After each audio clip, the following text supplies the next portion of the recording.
When I first met Marcus, he was the kind of man every woman says she wants but rarely actually chooses.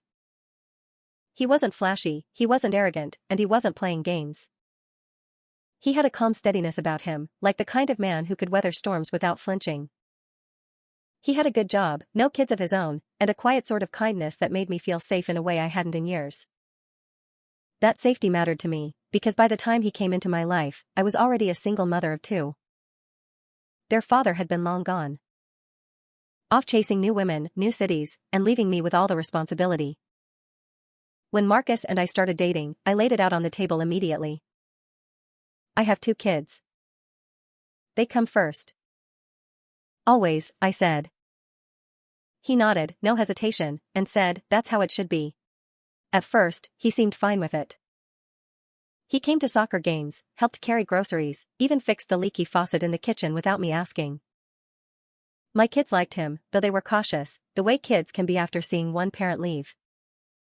Marcus never tried to play dad, but he was patient, friendly, and consistent. For a while, I thought I'd finally found the man who would stay. But then reality set in. Dating a single mom isn't just dinners and movie nights. It's babysitters canceling at the last minute, homework that takes over the evening, kids waking up sick in the middle of the night. Marcus handled those moments politely, but not warmly. He'd sit at the table scrolling his phone while I helped with math problems. He'd pat my son on the back when he had a fever but excuse himself early because he had a big day tomorrow. I started noticing the distance. He was there, but not fully there. One night, after I'd spent the entire day juggling work, errands, and a sick child, Marcus came over expecting me to be ready for dinner plans. I told him I couldn't go out, that I needed to stay home with the kids, and he sighed. Not angrily, not loudly. Just this quiet, frustrated sigh that made my skin prickle. I get that they're important, he said slowly, but sometimes it feels like there's no room left for me. I snapped. I was exhausted, stretched thin, and his words felt like a knife. If you can't handle dating a woman with kids, then maybe you're not a real man, I spat. The moment the words left my mouth, I saw his expression harden. Marcus didn't yell. He didn't fight back. He just stood there, his jaw tight, and said, I think I should go. I expected him to cool off, to call me the next day like he always did after a disagreement. But the call never came. I texted him, apologized half-heartedly, said I was just tired. No reply. I left a voicemail, telling him we needed to talk. Silence. Days turned into a week, then 2.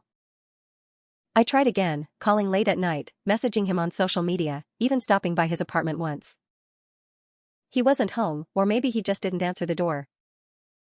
Either way, he was gone. At first, I was angry. I ranted to my sister, telling her that Marcus wasn't strong enough to be with a woman like me, that he wanted all the benefits of a relationship without the responsibility. He knew I had kids from day one, I argued. If he didn't want that, he shouldn't have wasted my time. My sister just looked at me quietly, then said, you called him less than a man for being honest about how he felt. I didn't want to hear it. But the longer the silence stretched, the harder it became to ignore the truth. Marcus wasn't like the other men I'd dated. He didn't ghost for no reason. He didn't play games. He left because I cut him down in the one place it mattered most, his pride. He had never pretended he wanted to be their father, but he had shown up in his own way. And instead of appreciating that, I had thrown his honesty back in his face, using words I couldn't take back. I still remember the last time I saw him. It was at the grocery store, weeks after the fight. He was in the produce aisle, reaching for a bag of apples. I froze when I saw him, my heart pounding, and finally forced myself to walk over. Marcus, I said, my voice shaking. He turned, his expression polite but distant, like I was just another person asking where the cereal aisle was.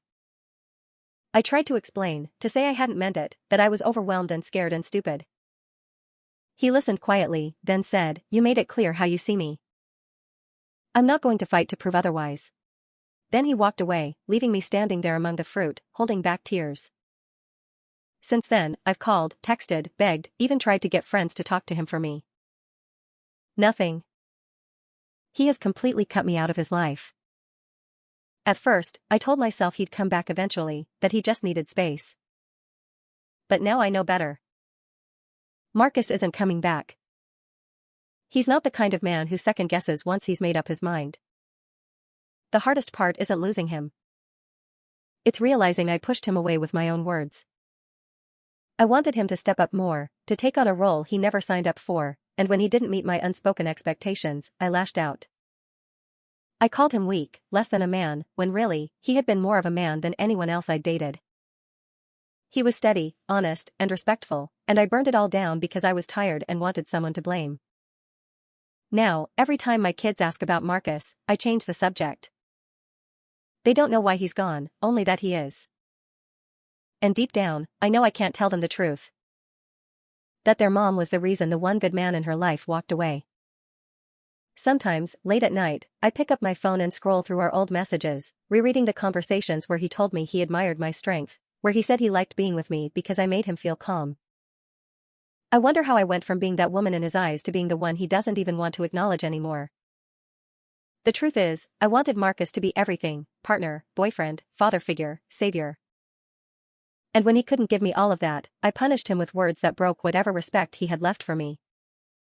Now I'm left with nothing but regret, raising my kids alone, wishing I had kept my mouth shut that night. Because the moment I told Marcus he wasn't a real man, I lost the only real man I'd ever had.